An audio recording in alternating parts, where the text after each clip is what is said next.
Hello everyone! Ayan ang ating cake for today's video. Ayan, napaka-cute, diba? Samahan niyo akong gawin yung ating cake natin. Ayan, ang kanyang flavor is Choco Moist. Bali, 2 flavor yung cake natin is Choco Moist and then Vanilla Chiffon on top sa second and third layer. Ayan. Tapos na may yema filling. Tapos, first coating natin, crumb coat natin siya.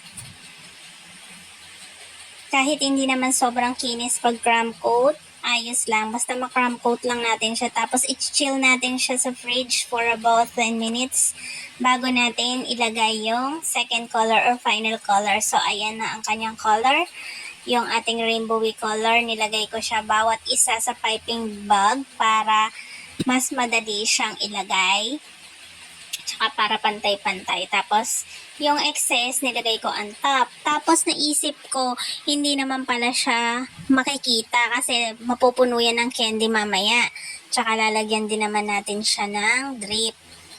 So, ayan. Tapos, yung mga na-scrape natin sa gilid, sa magpapakinis, nilagay ko na rin siya on top. Ayan. So, pakinisin lang natin siya hanggang makuha natin yung gusto nating kinis ng cake. Ayan. Kasi may mga hole pa dyan. Ganon. Nalalagyan natin. Tapos sa may gilid, nagkulang pa. So, ayan. Nilagyan ko rin siya ng color pink.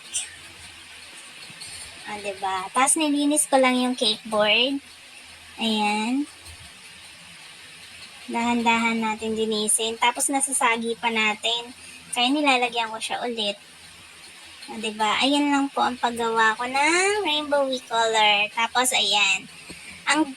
Ang drip na ginamit ko dyan is yung frosting natin na white. Kumuha ko ng konti. Tapos, minelt ko siya sa microwave for about 5 minutes. Tapos, nilagyan ko rin siya ng melted chocolate. Tansyahan method lang ang ginawa ko dyan, guys. Pero, okay naman siya. Tingnan nyo. Maganda siya, diba? Maganda ang kanyang pagkakadrip. Tapos, pinlatin ko lang on top para hindi naman siya naka iba-ibang size. Ayan. Tapos, ayan na siya. Nilagay ko na lang yung pangalan. Hindi ko na kasi na-videohan yung paglagay ko, guys, ng mga candy kasi gawa ng na-stop pala yung video. So, ayan na siya.